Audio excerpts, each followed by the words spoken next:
nome é Clarissa, eu trabalho aqui no MAR, minha função aqui de gerente de conteúdo, mas na verdade o que eu faço é cuidar de dois grandes braços do museu, que são a coleção e a curadoria, junto com pautas que começaram ontem, eu acho. E aí, enfim, a ideia hoje, conversando um pouco com Melina, Gleice e Paulo, foi... Eu sei que a conversa com o Paulo foi um pouco mais focada em coleção, Pororoca e na própria trajetória dele. Então a ideia era passar rapidamente com vocês algumas das tendências, grandes vertentes curatoriais do museu e focar em um processo curatorial. Acho que vocês ouviram o Paulo dizer que o MAR é um museu de processos, é uma coisa que ele preza muito, e no campo da curadoria não é diferente. Então a gente tenta fazer com que tanto o programa curatorial reverbere em termos de um processo, como coleção, formando um acervo, também um processo educacional, mas que mesmo dentro da própria formação desse programa curatorial, ele se dê como um processo. É um processo desses que eu trouxe aqui exemplos para mostrar como tem sido construído.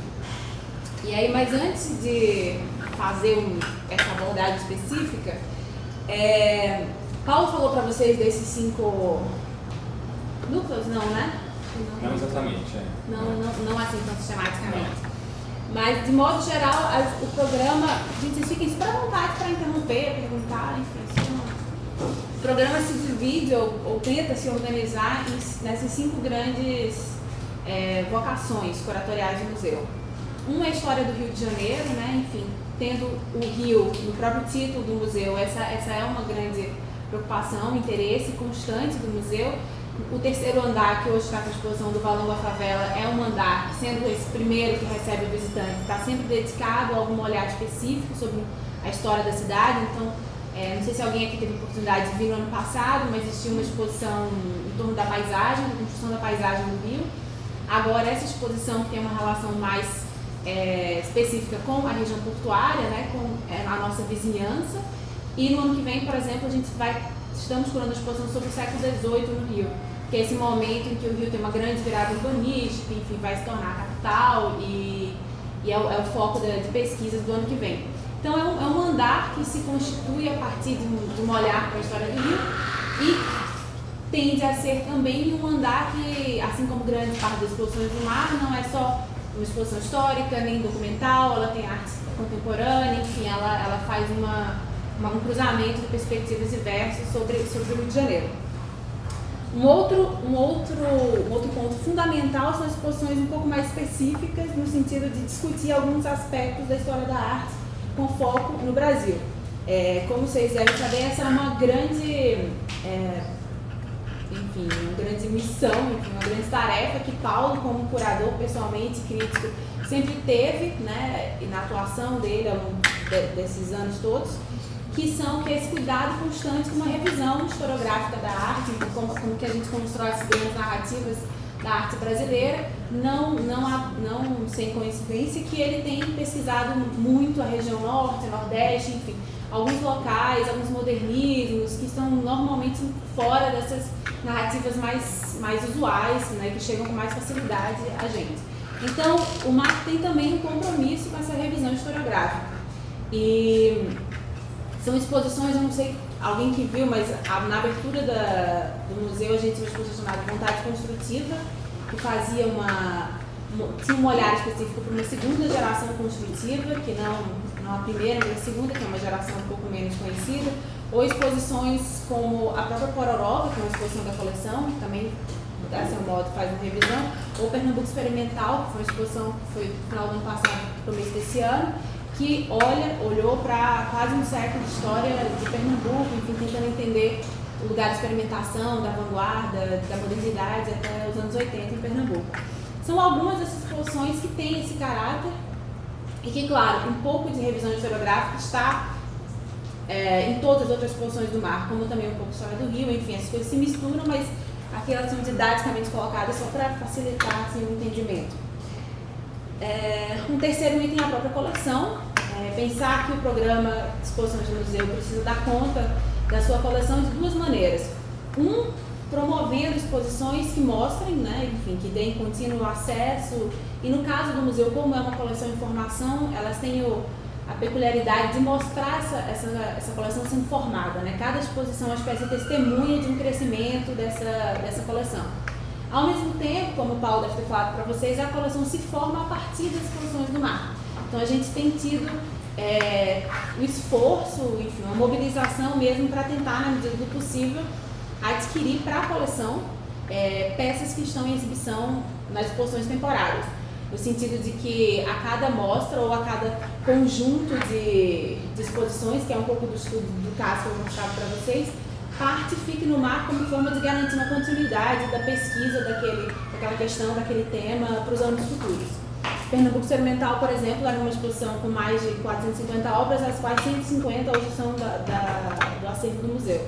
Então e isso já virou uma outra exposição depois, que talvez vocês tenham visto, que era uma exposição com o educativo, que chamava Experimentando Pernambuco Experimental, e vai continuar reverberando mais adiante. O outro programa são as exposições individuais. Até então, essa não é a grande tônica do museu, quer dizer, o museu tende a exposições coletivas, que são o que a gente costuma chamar de exposições transversais, mas a gente tem tido um programa com artistas, sobretudo deslocados desse eixo de São Paulo, ou que apresentaram um pouco o seu trabalho no Rio de Janeiro, de um modo mais panorâmico, ou até mais retrospectivo. Com foco, contudo, em jovens artistas. É um programa que comissiona obras, né? Então é um museu como um lugar de criação, de desenvolvimento de trabalhos inéditos. Algumas exposições, a gente fez 3 exposições maiores nesse sentido, que foi o Yuri Firmeza, do Ceará, Berna Reale, do Pará, e Grupo Empresa, de Goiás. O Grupo Empresa esteve aqui no museu por 2 meses e meio, aproximadamente, residindo, fazendo uma residência, que era também a sua exposição. E eu vou mostrar para vocês um pouco da exposição de Yuri mais adiante.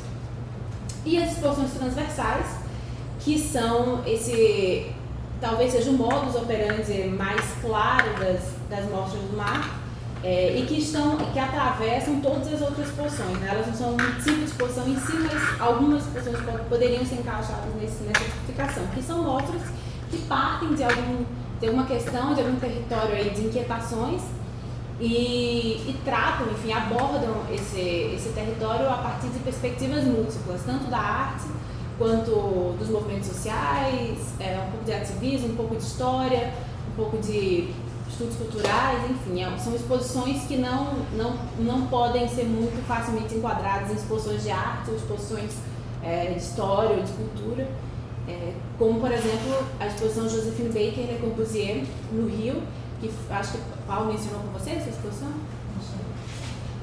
Uma dessas, ou mesmo o programa Arte e Sociedade no Brasil, que, claro, tem alguns que são mais arte, outros um pouco mais transversais, mas é um programa que tem esse caráter transversal. E que um cuidado da parte de Paulo, como diretor do museu, como um interesse muito grande dele, de promover essa transversalidade, que é um pouco essa retirada da arte do seu universo próprio, né, de um campo de autonomia para potencializar o que a arte como mais um dos fenômenos de produção cultural, social, político, enfim, que não precisa ser apresentado de modo isolado. Então esse é um cuidado que está em todas as exposições. Vocês querem falar alguma coisa? Vocês querem trazer um pouco das percepções de vocês sobre as exposições? O que vocês perceberam ao longo desses dias? Que eu acho que vocês viram algumas. Se isso faz algum sentido para vocês ou não sentido da viagem da nossa cabeça. Eu tenho uma pergunta em relação à exposição que estava lá em cima, na abertura, né? Ela foi uma exposição da construção da paisagem do Rio, eu cheguei a ver ela, e agora vendo a nova exposição, né? O Valor da Favela, se não me engano, o título, elas são diametralmente opostas, né? Eu vi uma exposição bem grande, assim, e ainda mais na construção do espaço positivo. Se uma é um tubo branco, ela já tem um caráter bem próprio, que fica junto, né, da comunidade, assim. E eu lembro de uma entrevista que o Paulo deu para o Globo, se não me engano, falando sobre a questão da recepção do público da primeira exposição. Que ele falava que o público sentiu uma falta do negro na exposição, né, na primeira exposição.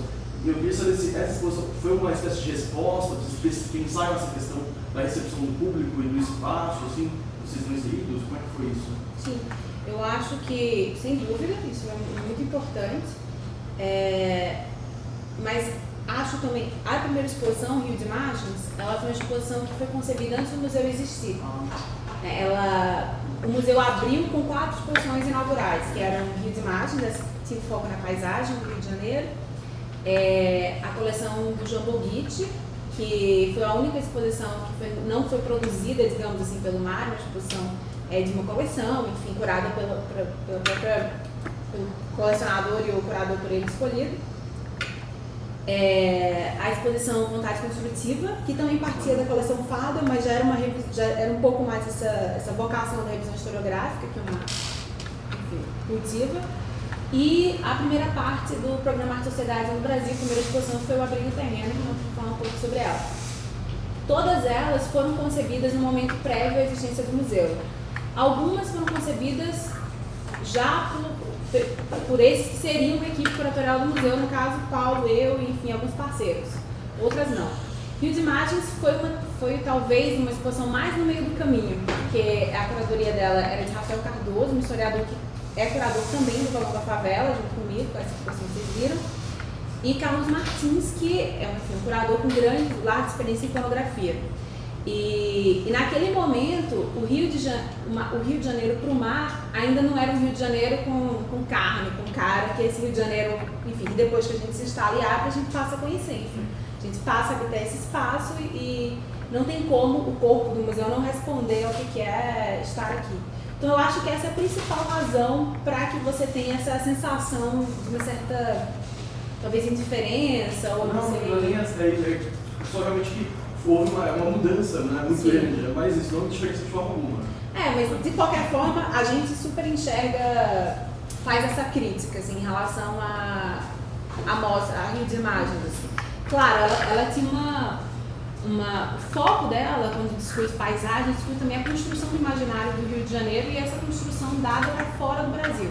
Então você tem um recorte muito claro de um processo de uma globalização nascente, enfim, até hoje, naquela exposição, que faz com que, de fato, a presença, a ênfase sobre um certo tipo de cultura, talvez até mais de elite, mais burguesa, seja mais premente do que Valão da Favela, que, enfim, já que trata dessa região, não tem como fugir, enfim, nem quer, a questão dos negros, da escravidão, que seja. E sim, agora isso que você percebe da diferença de tipografia e tal, você vai ver isso bastante no mar, porque cada exposição convida, como arquiteto ou como, enfim, dentro do corpo da curadoria, um X de pessoas, um grupo de pessoas que pode variar muito, assim, que pode ser muito, enfim. Mas vocês têm uma equipe de arquitetura e... Fixa não.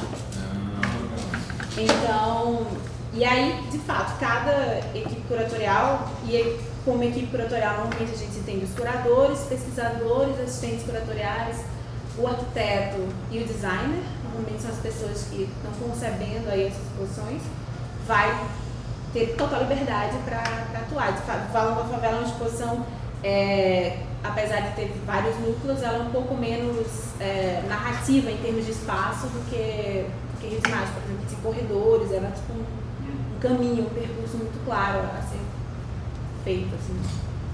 Mas enfim, se eu responder, é um prazer. Alguém mais? Então tá, vou continuar. Vocês chegaram a ver algumas imagens das exposições anteriores, assim? Não. Quem já tinha vindo aqui no museu? 3, 4, 5, é super pouca gente. Deixa eu só mostrar para vocês então alguma exposição. Esse aqui é do ano de 2013.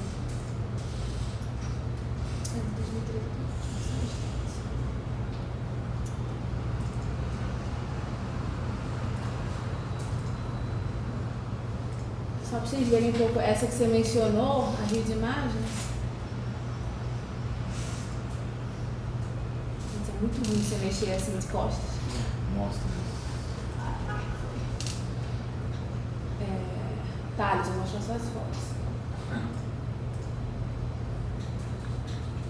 Essa era a cara um pouco da exposição. Como é teu nome? Guilherme. Que Guilherme mencionou. Você vê que é uma exposição formada por... esse é um núcleo da exposição sobre a coleção do Mário, uma espécie de reserva técnica pequenininha. Então era uma sala fora da curva dentro da exposição. Que na abertura mesmo não era assim já na abertura? Era. Porque a exposição também foi se alterando ao longo do tempo. Foi, né? mas essa alterou assim, pouco. Alterou muito pouco. O Paulo deve ter mencionado, enfim, tem desde Barbies, tá vendo aqui? Ele falou. As Barbies do Rio de Janeiro, enfim, o Eduardo Berliner, trabalhos do século XVIII aqui atrás, livros, objetos, um pouco de tudo. Mas essa é uma das exposições dedicadas ao Rio de Janeiro, um pouco mais cronológica, mais temática, como a gente tem feito exposições que discutem a história do Rio. Vocês têm um pouco de noção. Das exposições, deixa eu mostrar para vocês aqui. A exposição Pernambuco Experimental, que é uma dessas mais dedicadas a uma historiografia. Não tem muito vista da exposição.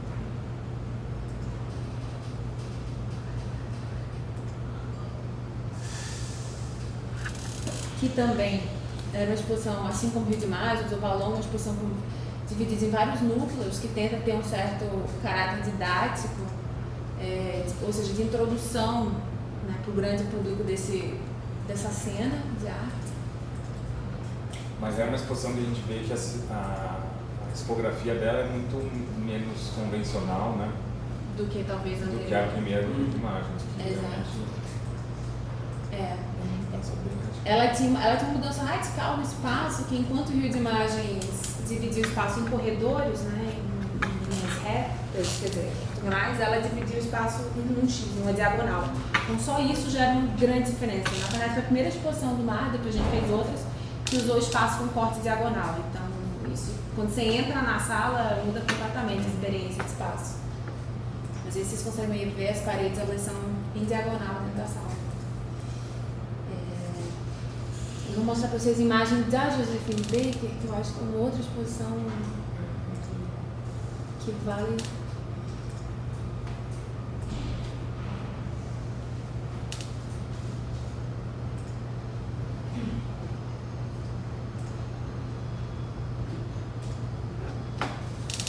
Essa é a primeira sala da exposição. Ela é uma sala que acontece dentro de uma instalação de Ana Maria Tavares. Então, isso que vocês estão vendo no chão, as poltronas, o espelho, o vídeo, que tem. Na verdade, é uma instalação de Ana Maria que acaba virando o palco para a primeira sala da exposição acontecer.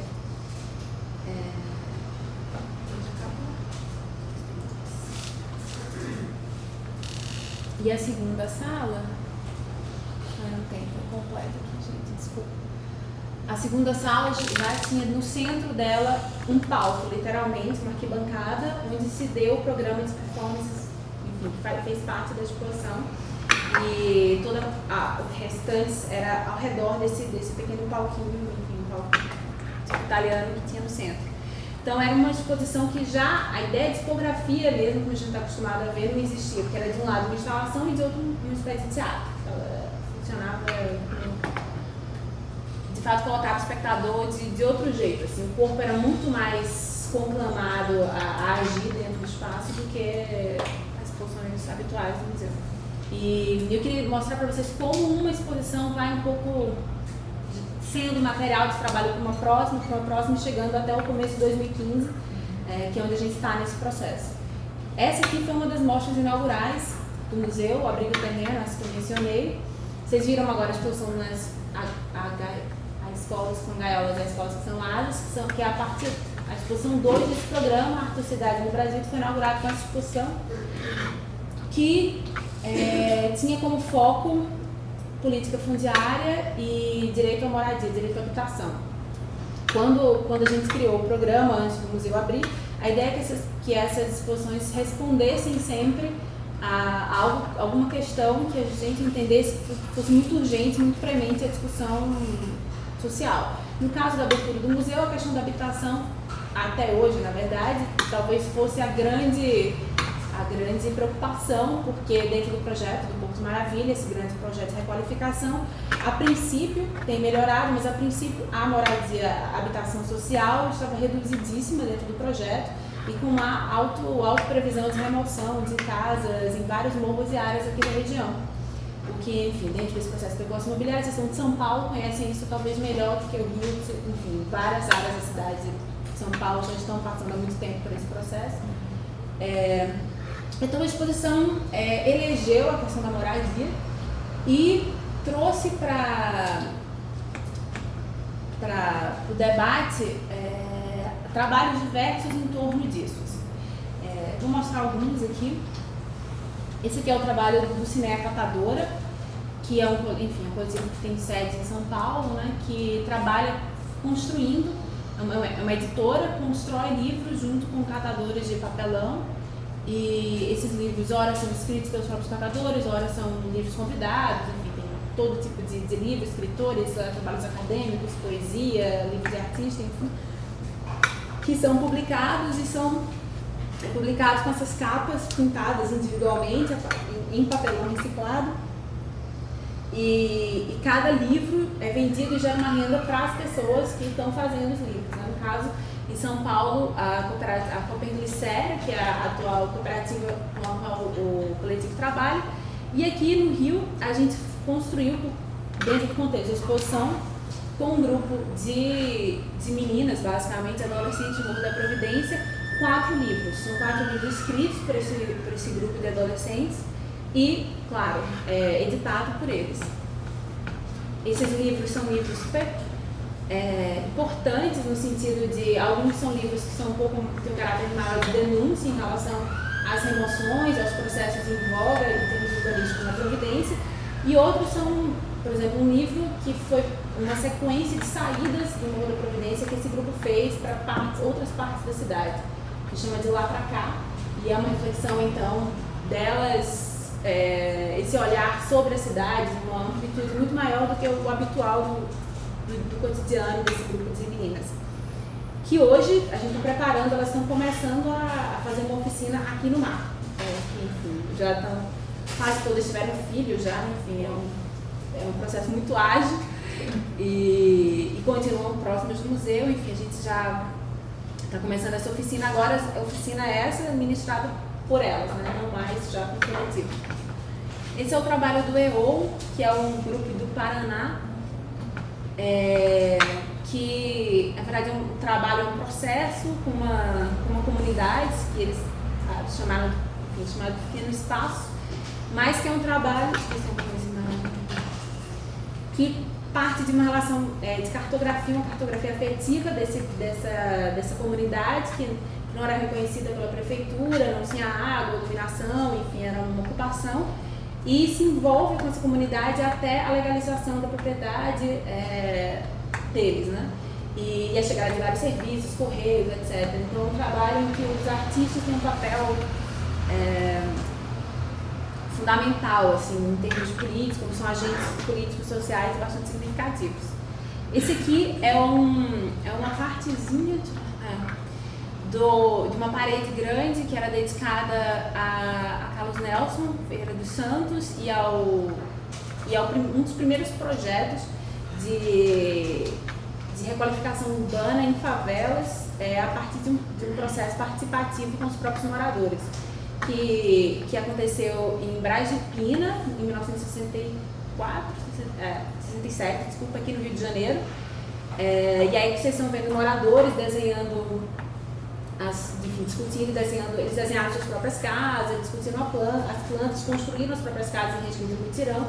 E essa é uma experiência extremamente paradigmática para a história do urbanismo no Brasil, e que depois, ao longo do processo de pesquisa da exposição, a gente conseguiu recuperar vários desses arquivos e hoje eles fazem parte do acervo do museu. Eles são o principal braço do núcleo significativo dedicado ao urbanismo, e tem desde os desenhos originais dos moradores, a fotografias de todo o processo de construção das casas, as plantas, negociação com a prefeitura, com o governo do estado, enfim, uma série de etapas desse processo.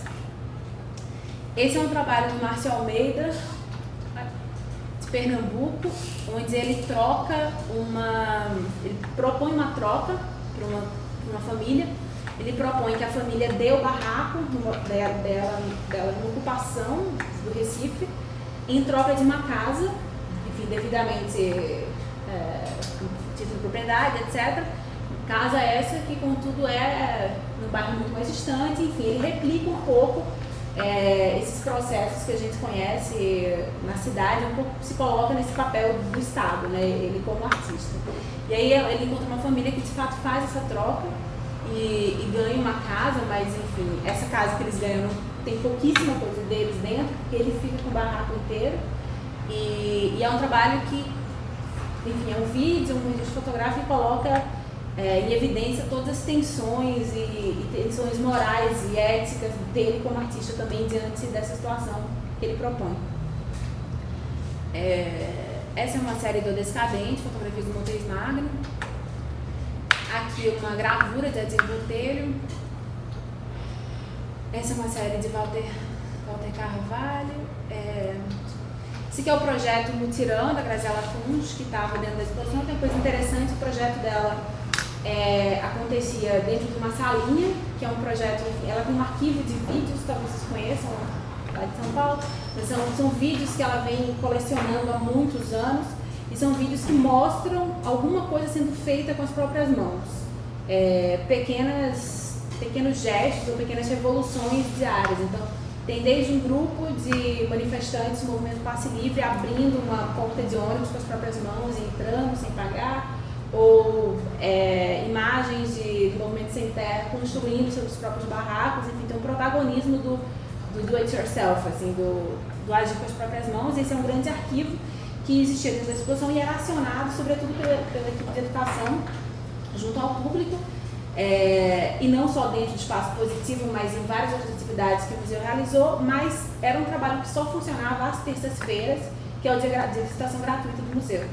Então, ao longo dos outros dias, ele era um lote vago dentro da exposição, era uma salinha fechada, onde nada acontecia, a não ser ter as cadeiras, que eram do próprio, que era do sofá, era um colchão do próprio projeto. Então, é um trabalho que discute, que coloca a exposição como uma questão fundiária em si. Ela cria uma espécie de lote vago ali dentro, né? E, enfim, foi um trabalho muito discutido, que despertou amores e ódios do público. Muita gente vinha aqui e ficava revoltada de não ver o trabalho funcionando em outros dias da semana que não terça. Enfim, criava essa relação entre o público e o privado super forte, né, do espaço positivo. Esse é o trabalho do Opa Vivará, quer dizer, que iria acontecer e não aconteceu, que era uma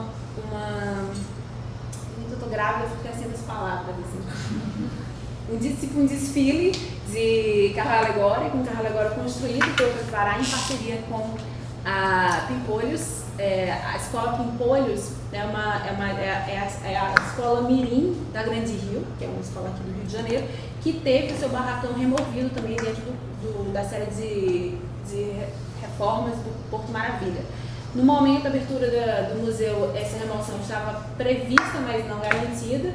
Então a ação foi fazer um desfile com esses carros da Pimpolho no dia da abertura do museu, do barracão, que é mais ou menos aqui perto, até o museu, distribuindo, tocando, fazendo samba em panelas, enfim, toda a bateria era feita a partir de instrumentos de cozinha e distribuindo comida ao longo do caminho até chegar aqui.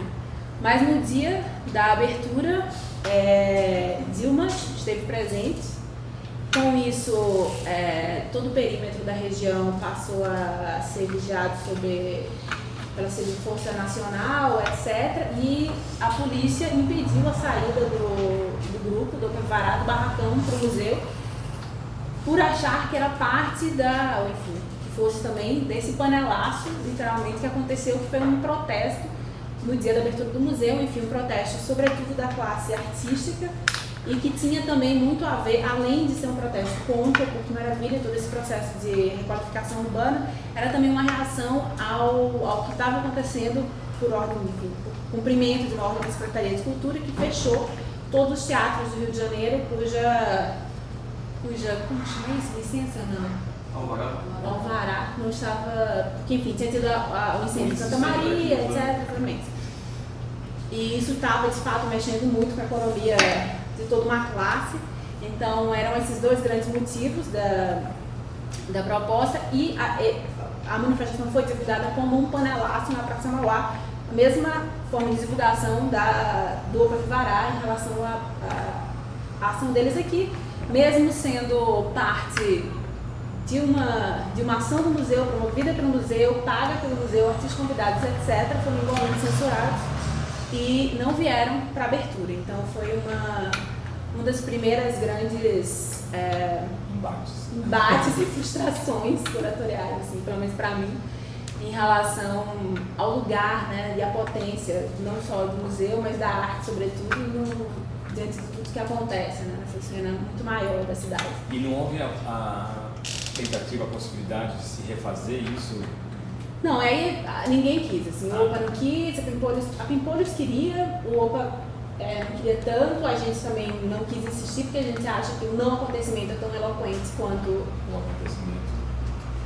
O acontecimento que aconteceu foi que a gente incluiu na exposição um vídeo do que aconteceu no dia, assim, com a polícia chegando, impedindo a saída do barracão, todas as negociações, gravando os áudios, enfim, das 1000 conversas entre polícia, o grupo, eu, enfim, todo mundo que tentou liberar. Na verdade, foi liberado, mas só foi liberada a ação quando Dilma saiu daqui. Enquanto ela esteve aqui, todo esse perímetro foi completamente... Enfim, o poder de gestão desse perímetro era assim.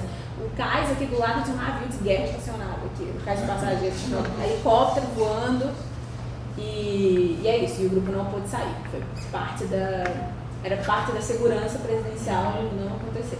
Claro que a gente já sabia do risco que isso poderia eventualmente acontecer, mas a gente tinha protocolado tudo diante da guarda lá, a polícia da presidencial, e a princípio não tinha nada que indicasse que isso não fosse acontecer. Mas depois, entendendo um pouco o que foi que aconteceu, de fato o chefe aí da operação me mostrou numa pasta no meio da abertura papéis, documentação me mostrando assim, olha, tá vendo, isso aqui não é arte, é um protesto, e aí tava tudo misturado, assim, uma busca que eles fizeram na internet do panelaço da manifestação com a divulgação do Opa Vivará, tudo grifado, enfim, pela inteligência da polícia, da presidencial, e de fato a ordem era essa, enfim, no momento que eu consegui explicar pro chefe da operação, isso, imagina todo mundo envolvido, era uma confusão, Dilma, gente chegando, hotel e tal, o que era, que envolvia crianças e tudo mais. Já era super tarde, eles só liberaram depois da saída de Dilma. E aí depois da saída, enfim, eu fui lá, consegui ir no barracão com a polícia para liberar a outra polícia que estava lá, os carros. Eles saíram, mas a gente resolveu não fazer, o grupo, enfim, foi uma discussão acalorada, mas resolveu não fazer.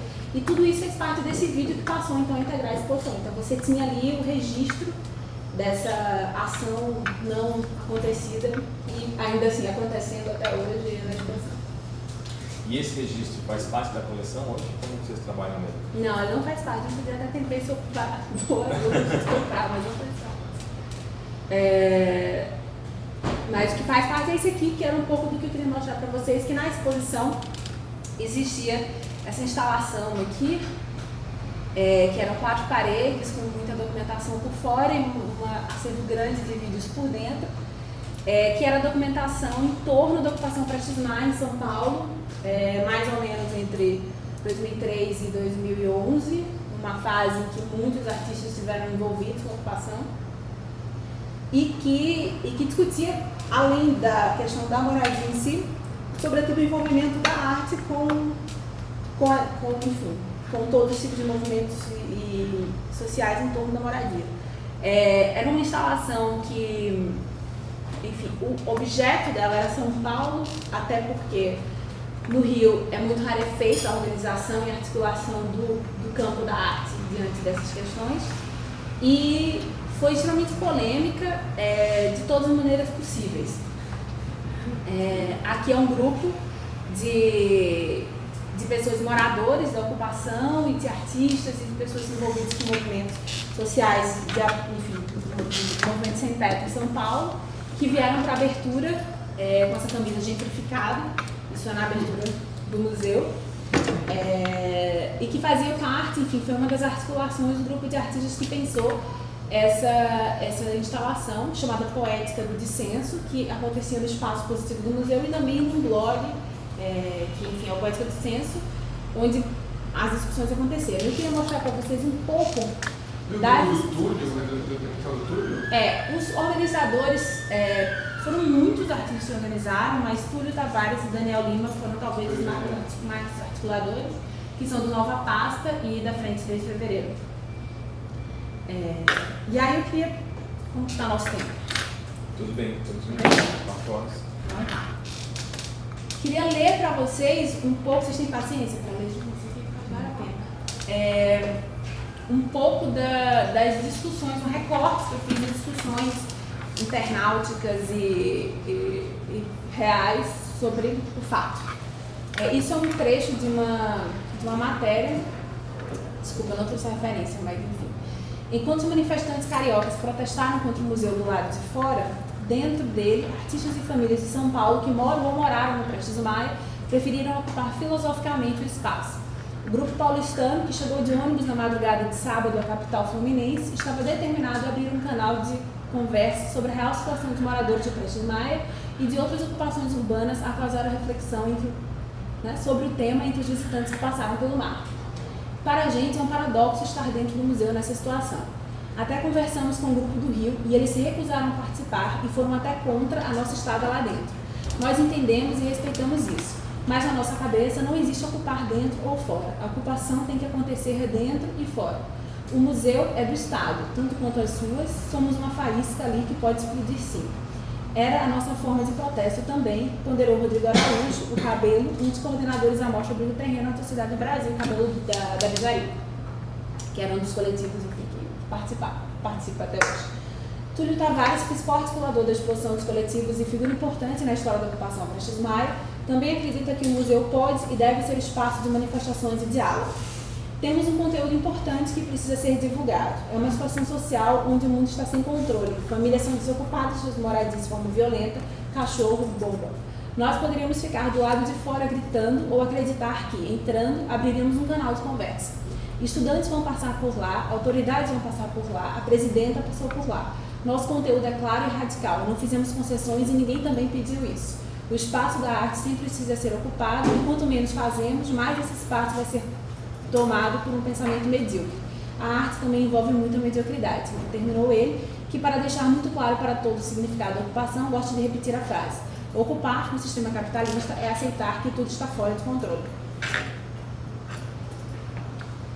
Isso aqui já é um trecho de um e-mail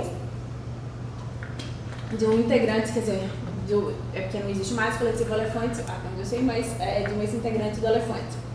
De qualquer forma, o mais alarmante é que a arte se torna cada vez mais instrumento, primeiro de gentrificação, de marketing territorial e comercial neoliberal, vira a garota propaganda da vez, garoto é o esporte.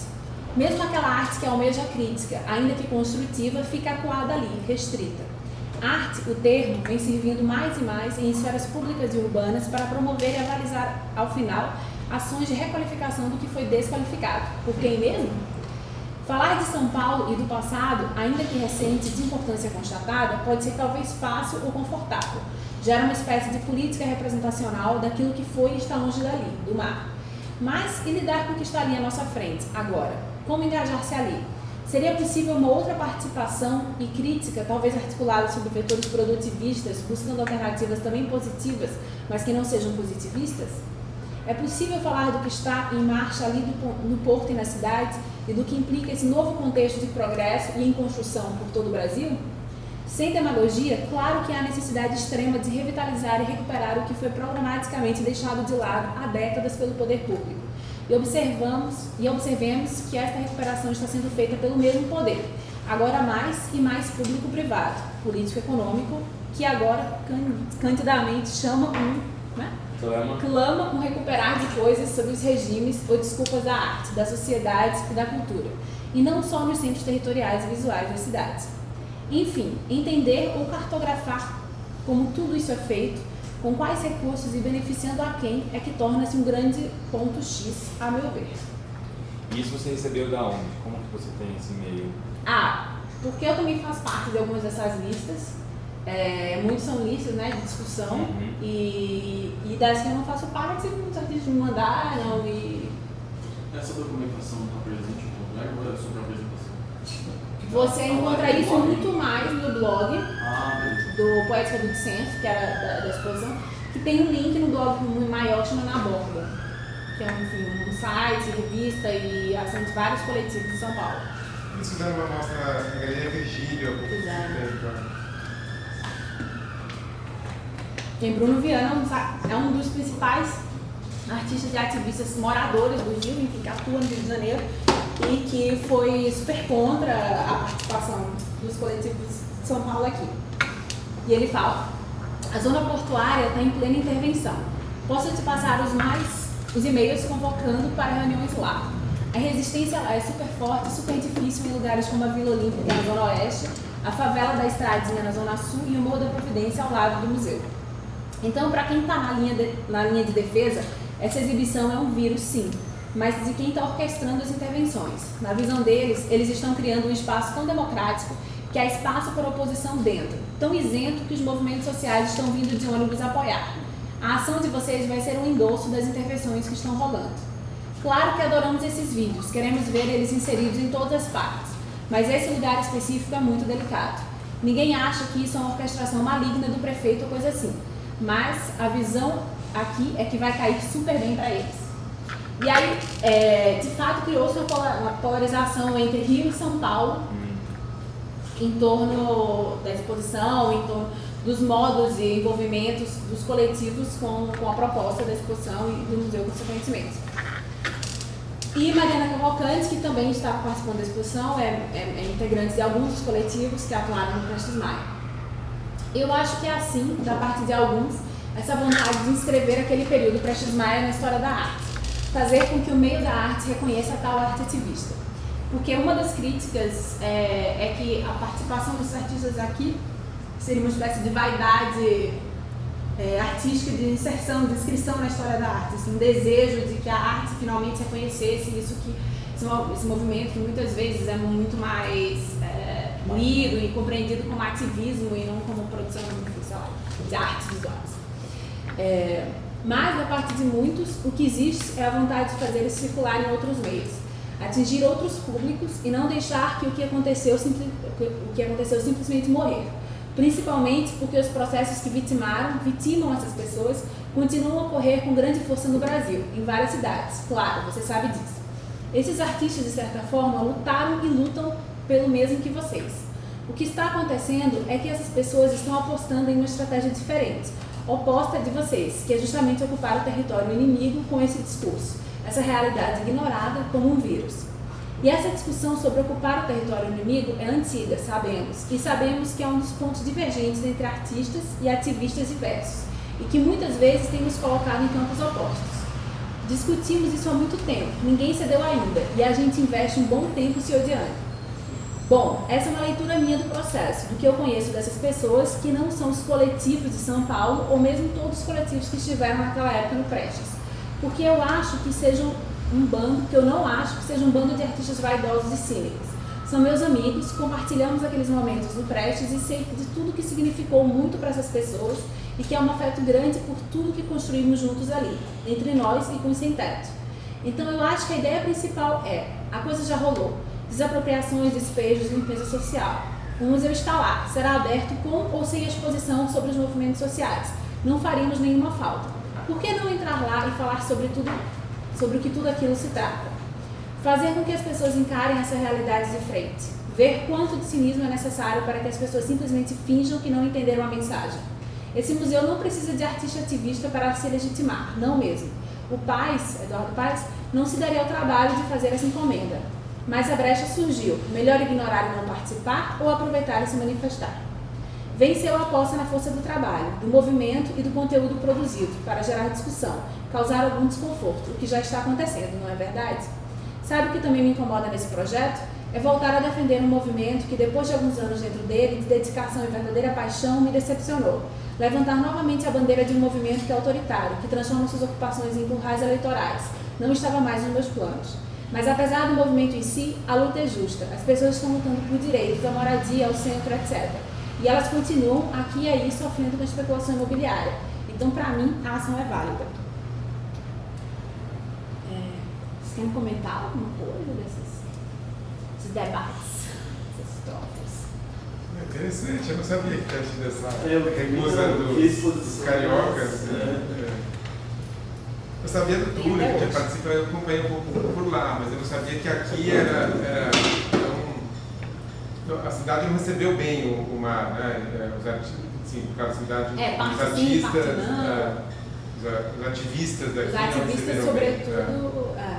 E desde então, isso mudou, porque essa exposição foi ano passado, já faz um ano, basicamente. Exatamente, é isso que eu queria mostrar. Eu acho, na minha avaliação, sim. O que eu queria mostrar para vocês é um pouco disso, que é um processo curatorial que se vai construindo. Logo depois do Abrigo Terreno, depois do Abrigo Terreno, o MAR promoveu mais uma exposição. Enfim, o fato é que essas discussões e o Abrigo Terreno, a abertura do museu, toda a discussão em torno dos processos urbanos aqui no Rio ganhou muita evidência, enfim, se tornou uma preocupação não só dos ativistas, mas também dos artistas. Aqui no Rio, vários artistas, mas ainda poucos se comparados com a proporção como acontece em São Paulo, se dedicam a pensar o que está acontecendo e tentar intervir de alguma maneira, enfim, atuar diante desse cenário. E o museu, na medida em que convidou esses artistas que eu comentei com vocês, com essas exposições individuais, né, artistas de fora do Rio para atuar aqui, acabaram, obviamente, se interessando muito pela questão, se sentindo cúmplices, enfim, e atuando mesmo diante desse território. Uma dessas exposições foi a Turvações Estratigráficas do Yuri Firmeza, que é um artista do Ceará, e que na exposição dele fez uma operação razoavelmente simples, mas que era diretamente em torno desse processo, que é o seguinte. Aqui, deixa eu ver uma foto mais clara para vocês. A exposição dele continha isso que está nesse tablado, ou que está, por exemplo, nas vitrines aqui fechadas, que são materiais arqueológicos, tá vendo, dentro dessas vitrines, encontrados aqui na escavação do museu. No momento que se fez a reforma do MAR, se encontrou muito material arqueológico, como tem sido encontrado em toda a região. Parte desse material arqueológico é talvez a primeira fonte de comprovação arqueológica da escravidão no mundo, porque são cemitérios de negros, né? Enfim, vocês foram na MPN, enfim, vocês foram na rua, está toda aberta, enfim, está um sítio arqueológico sendo super estudado e disputado também. Mas aqui no MAR não se encontrou tanto, enfim, esses vestígios da escravidão não estão aqui, mas existe um outro vestígio, que são esses materiais construtivos, tijolos, canos, madeira, pedaços de casa, objetos pessoais, que são oriundos do aterramento dessa região no começo do século passado. Aterramento esse que foi feito com a terra proveniente da derrubada de um morro, é o Morro do Castelo, não só ele, mas principalmente ele, que era na região da Cinelândia, onde até hoje se chama Castelo. Esse morro foi um dos principais, o primeiro grande morro a ser ocupado da história do Rio, e foi derrubado, e, enfim, por uma série de situações históricas específicas, mas parte dessa areia, dessa terra está aqui embaixo de nós. Então nós fomos construídos em cima desses destroços. E um século depois, o que estava acontecendo está acontecendo, é esse movimento de derrubada, enfim, de remoção das casas de um outro morro, que é o Morro da Providência, sobretudo em dezembro, em setembro, que foi quando abriu essa exposição no ano passado. Não existia ainda nenhum tipo de embargo em relação às obras no Morro da Providência, como hoje existe. Então, o projeto era de remoção de 3.000 casas, aproximadamente. e já estava acontecendo. Muitas casas já haviam sido de fato demolidas e o que Yuri fez foi coletar parte desse entulho das casas demolidas no Morro da Providência. E a exposição era uma conversa entre esses dois entulhos, um deles com um século de idade e considerado material arqueológico e outro presente e considerado lixo de fato, porque as casas estavam sendo demolidas e os destroços não estavam sendo removidos no Morro da Providência. Ficavam pequenos montes de lixo, de entulho dentro da favela, que juntavam rato, barata, bicho, enfim, acabavam promovendo um pouco mais a articulação da própria resistência dos moradores, porque, enfim, a cada 5 casas você tinha um monte de entulho, aí mais outras, sei lá, 8 montes de entulho. E foi uma estratégia um pouco do Estado, que mudou, mas também continua assim até hoje, de desarticulação da resistência da região.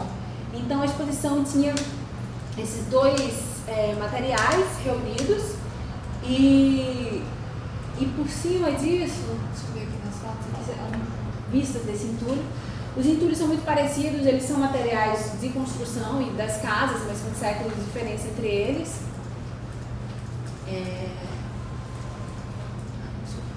E aí, esses vídeos que estão dependurados pela exposição, aqui é uma foto da derrubada do Morro do Castelo, de 1905. Esses vídeos são vídeos de uma videoinstalação que Yuri tem realizado, tem desenvolvido com a avó dele, que é portadora do mal de Alzheimer, e ele tem acompanhado a avó dele nos últimos 12 anos, filmando esse dia a dia.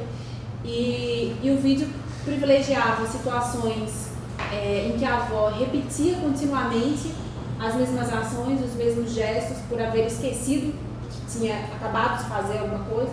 Então, numa situação de café da manhã, ela toma café uma vez e, sei lá, 1 minuto depois, não tomei café ainda, e toma de novo e fica nisso, ou então entra no mar e quando sai do mar, tá olhando pro mar e diz, faz 50 anos que eu não tomo banho de mar, vamos lá tomar, então me volta aí novamente, etc. Enfim, uma metáfora a esse eterno retorno da própria cidade, né, de uma cidade que um século depois de derrubada no Morro do Castelo, vivenciando ali um outro processo de derrubada, ainda que através da ideia de remoção de moradias, também promovido por um processo político que, apesar de guardadas as suas especificidades, parece muito similar, assim, né? Enfim, um governo que promove essas grandes reformas urbanísticas, com a diferença de um século entre elas. Essa exposição, que eu estou assim, super resumindo, ela gerou, além da exposição em si, um seminário que tratava da história urbana do Rio de Janeiro. E foi a primeira vez que, após o abrir do terreno, a gente teve a experiência de ouvir novamente essas vozes. Então, muitos ativistas e urbanistas participaram desse seminário, não sem muito choro e momentos confessionais, assim. Então foi um momento de ouvir pessoas que vinham falar nas mesas e às vezes chorando mesmo, dizendo que nunca imaginaram que um dia fossem estar aqui falando dentro do mar sobre essas questões. Pessoas de fato ativistas numa situação de encruzilhada ideológica, assim, sem saber se deveriam participar ou não, enfim, já um passo adiante daquela primeira polarização que a gente viu na briga do terreno, assim, alguns de fato se recusaram, não vieram, outros vieram, muitos vieram, na verdade, só um se recusou, e vieram falar, e o debate foi super aberto, era um debate que incluía, inclusive, representantes da prefeitura, com urbanistas, enfim, o livro está saindo aí com todos esses textos até o final do ano. Então, essa foi uma segunda exposição que deu continuidade um pouco a esse processo dentro do mar.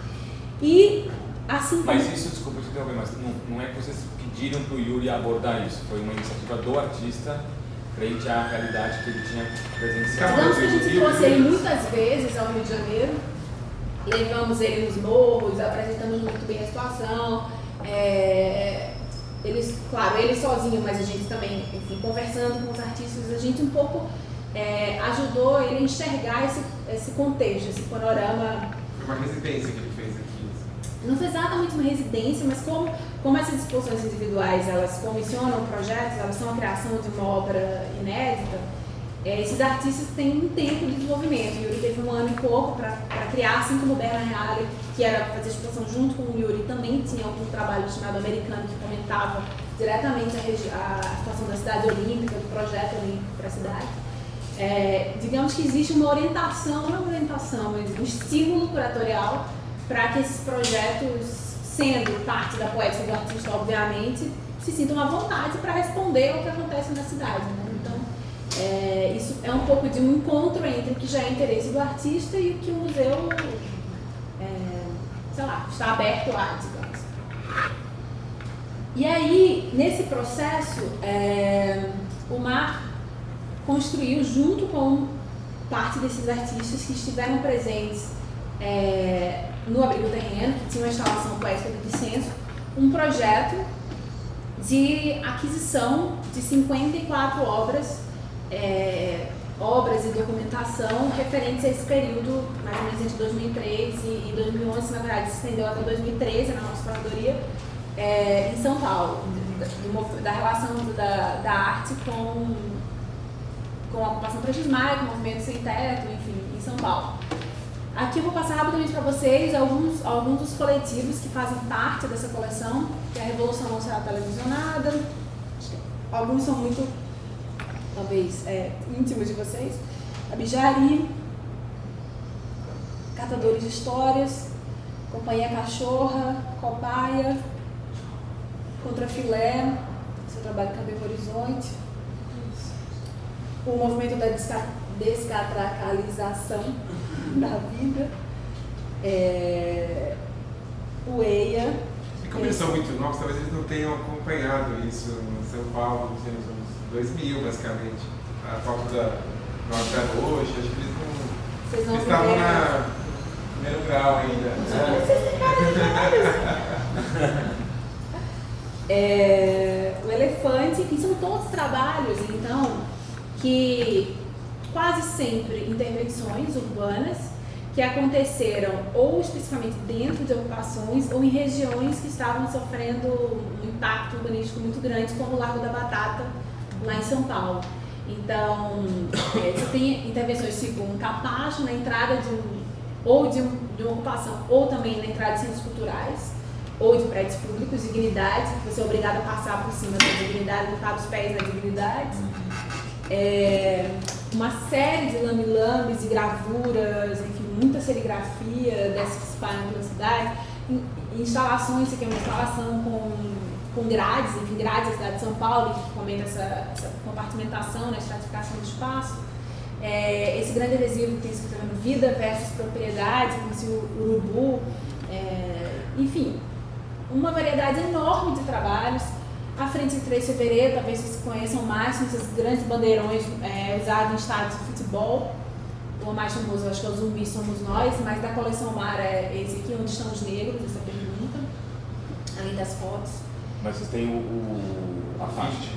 Não. Temos. Então, aí o que aconteceu foi que os artistas, e junto conosco, nós construímos esse projeto e ele foi aprovado. Então, hoje, todas essas obras e mais algumas fazem parte da coleção do Mar.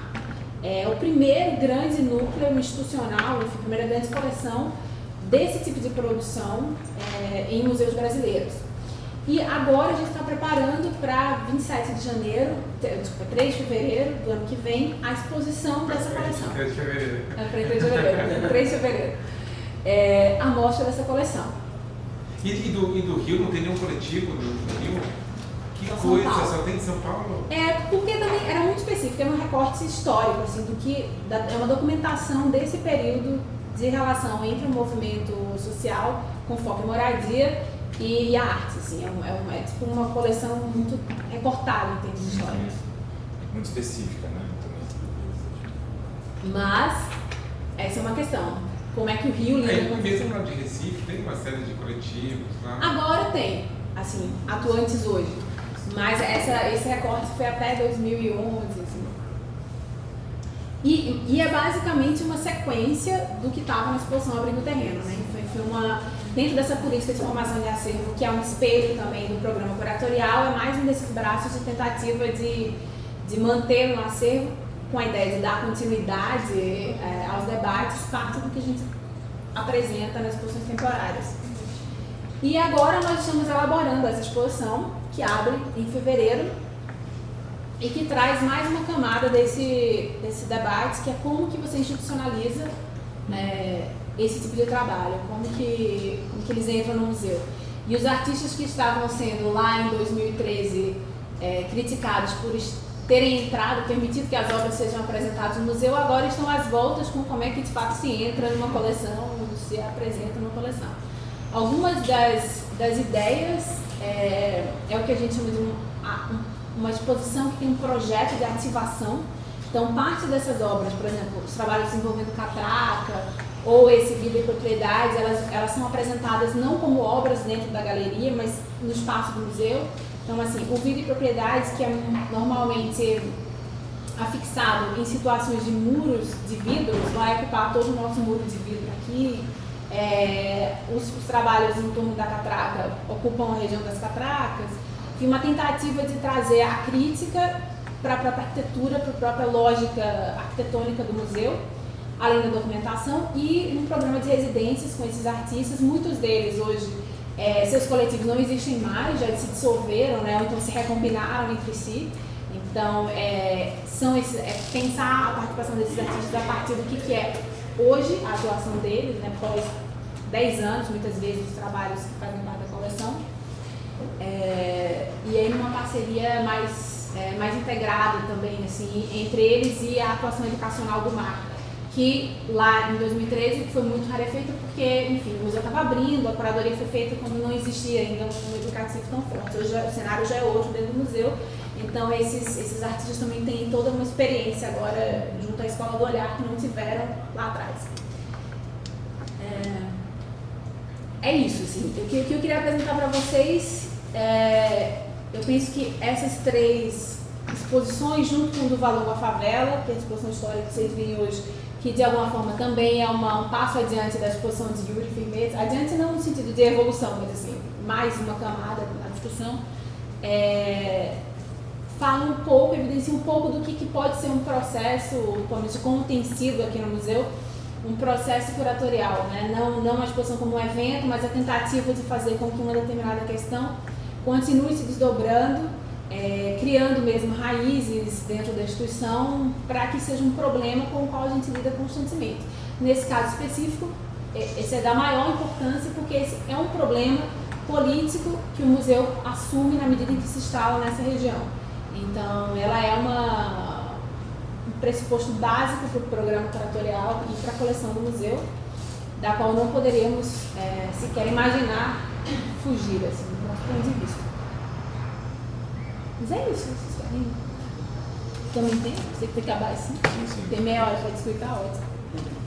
Então, o que você acha que deve, assim, além dessa questão política, né, dos grupos ativistas, você acha que tem uma espécie de ciumeira, assim, de que povo de São Paulo, ou vem curador lá de você tem uma vez um bairrismo carioca de achar que esse museu não é dele, que agora tem um Alme Rio, ou não? Você acha que isso é... Eu acho que talvez. Eu acho que deve ter isso, eu já ouvi coisas do tipo. Ao mesmo tempo que eu já ouvi também o oposto, que é tipo assim, o MAR precisa não olhar só para o umbigo do próprio Rio de Janeiro, porque, enfim, diferentemente de São Paulo, o Rio conhece muito pouco o Brasil. Assim, eu acho que o campo da arte em São Paulo é muito mais conectado, poroso ao que acontece fora de São Paulo do que o Rio é, por exemplo.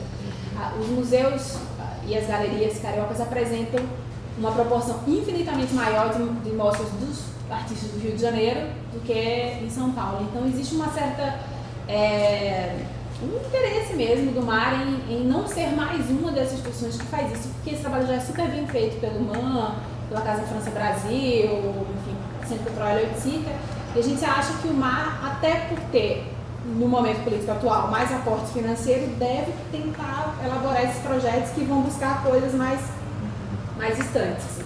Então, apesar da crítica, é uma crítica que a gente tenta, claro, ter um cuidado e, sei lá, uma exposição como educação, o Tatu, que acabou de ser desmontada, tem muitos artistas do Rio de Janeiro participando, ainda é uma diretriz mesmo, curatorial, que a gente aposta. Por exemplo, de ter prioritariamente individuais e artistas de fora do Rio e não dentro do Rio, enfim, de fazer esse esforço. Mas eu acho que essa é sim uma das críticas ao MAR. mas é também uma posição muito clara do museu, assim, em termos de diretrizes sobre política cultural, assim, não tem muita... Mas eu acho que assim, acho que também tem uma outra coisa que se soma aí, que é o fato não só, vocês falaram, eu sou pernambucana, tal, o Paulo também é carioca, apesar de morar aqui desde sempre. A gestão é uma gestão de uma OS mineira, então também muitas pessoas que trabalham aqui não são cariocas, e isso marca, acaba, enfim, isso claramente tem consequências, enfim, tem impactos no que é a programação do museu. A Janaína, que é gerente de educação, é mineira, então você tem talvez uma abertura mesmo, uma propensão do MAR a não ficar só no Rio de Janeiro, assim, a se abrir.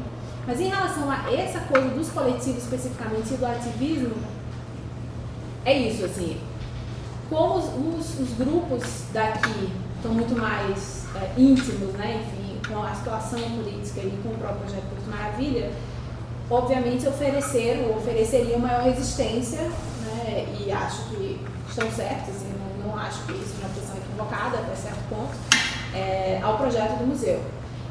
Ao mesmo tempo, os movimentos sociais talvez agora estejam muito mais articulados com a produção artística e a gente tem hoje iniciativas muito mais claras em relação a isso do que talvez 3 anos atrás.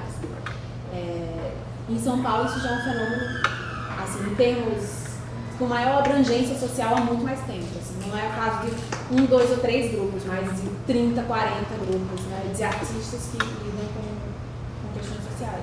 Então, acho que também existe uma transformação, sabe, maior mesmo, assim, histórica do Rio de Janeiro, do modo como a arte tem... Porque, na verdade, a minha experiência vindo de Recife, vindo pra cá, é de ver a arte é muito mais burguesa no Rio de Janeiro do que, sei lá, em Recife, por exemplo. Assim, aqui, artistas são muito mais próximos a uma alta burguesia do que na minha experiência passada de produção de arte. Assim. Mas São Paulo também, né? Eu acho que São Paulo também, só burguesia. Existe uma relação que são esses centros, São Paulo e Rio, onde também existe esse capital financeiro, colecionismo, etc., que coopta os artistas de uma certa maneira. Eu acho que em outros lugares, como não existe também muito esse universo da cooptação, talvez, né? Não sei, mas existe um campo mais liberal. Existe mercado.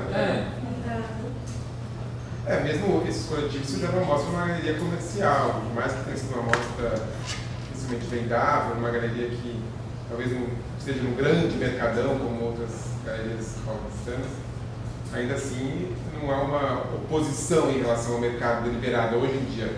Acho que 2003, 2004 isso era mais forte. Mais forte, agora não mais. Agora, o que é interessante é que em São Paulo, apesar de existirem esses grupos todos, né, exatamente, quer dizer, vocês dão mais visibilidade a esse debate do que qualquer museu paulista, por exemplo. Quer dizer, existe um descolamento, né, institucional dessas, né, do MAN, Pinacoteca, MASP, etc., desse submundo, digamos assim, né, que não é... se você pensar que a ocupação do Terra Prestes Mar é a 300 metros da Pinacoteca, assim, é muito perto, é mais perto do que os prédios novos daqui, e a Pinacoteca nunca conseguiu ter uma relação de proximidade efetiva que acontece ali, por mais que o educativo tenha proposto atividades, assim, mas como exposição, como programação, a Pinacoteca nunca deu bola para esses coletivos, ao contrário, né? Virou as costas. Depois vai lá e coloca um monte de painel de grafite lá de fora, uma coisa bastante... Mas uma coisa que assim, estava falando antes é que esses museus eles têm uma certa um precipício entre o educativo e a curadoria. E o que a gente está vendo aqui no MAR, que eu acho que é uma experiência muito legal, é que justamente essas áreas elas são muito próximas. Então, quer dizer, por mais que os educativos lá tentem estar próximos de movimentos sociais, eles não têm voz na curadoria, não existe. Ou no MAN, que até eles tentam fazer, mas é um educativo inclusivo, que tem um discurso um pouco paternalista, quer dizer, que é diferente. Eles não conseguem pegar nem as pessoas da Marquise, né? Exatamente. Bem limitado essa relação. E aqui, não, eu acho que o que a gente percebeu esses dias é que existe uma interação e uma sinergia que é muito construtiva, assim, né, de todos os setores do museu. Então, não existem... o educativo é muito presente, porque no fim é o educativo também que tem um pouco o ouvido do museu. Né? A gente estava na Dados ontem, que foi também super interessante, e o educador era um cara muito legal, e ele falou muito do que as pessoas falam sobre o museu. E eu suponho que lá, como eu conheço também a estrutura, que inclusive tinha 2 curadores, né? Um do educativo e o outro que ficava na Suíça, quer dizer, são situações muito diferentes, né, de construir um museu. Então aqui a gente viu que isso é muito legal, né, de vocês terem... A intenção é, de fato, consolidar muito mais e aproximar ainda muito mais. Acho que agora que o museu entra numa fase um pouco mais estável, no sentido de que, enfim, porque o ano passado foi abrir, criar um museu, né? Um museu que, na nossa opinião, não estava pronto para ser inaugurado. Assim. Até agora a gente ainda vive um pouco das rebarbas assim, do processo de implementação mais básica, assim, né? Discussão de como que emite bilhete e tal, assim, desse nível de complexidade, mas... E agora essa fase um pouco que se encerrou, assim, acho que a gente já funciona, o museu já roda, a ideia é de fato aprimorar essa outra camada, assim, que se dá muito nessa interpenetração entre programa educacional e programa curatorial. Mas o que é importante é que o museu já foi criado sob essa ótica também. Então também não é, né, quando você cria uma coisa que os universos são separados, fica difícil interagir, mas aqui como já foi criado com essa, né, preocupação, então a tendência é melhorar. Né? Ah, sim.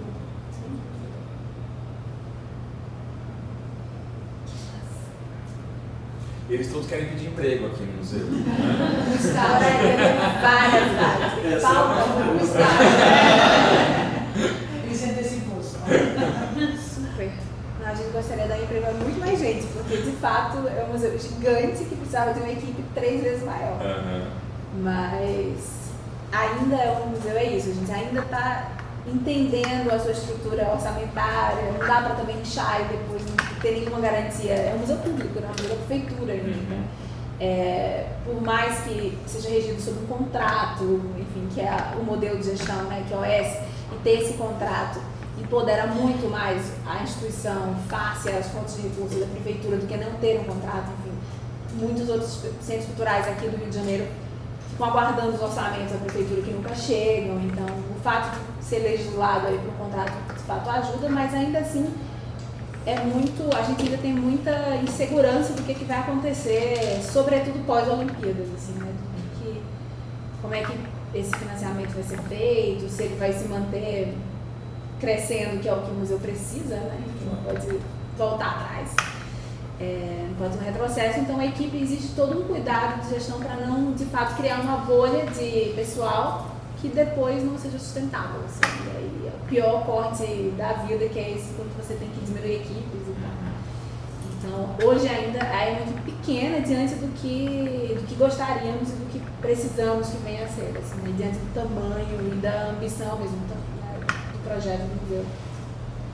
Mas programa voluntário também, independente disso, no site do museu tem uma aba, vocês já viram, escrito gestão, você clica lá, aí tem um que é trabalho conosco. Todas as vagas são abertas via edital, e o edital é nacional, então qualquer pessoa pode concorrer e sempre tem vaga abrindo em todos os setores do museu. Assim. Vocês podem olhar lá e ficar sempre de olho, porque enfim, quem tiver a fim de vir para o Rio de Janeiro é uma possibilidade mesmo. Eu acho que tá legal, gente, né? A gente também com essa coisa de horários, de voos, etc.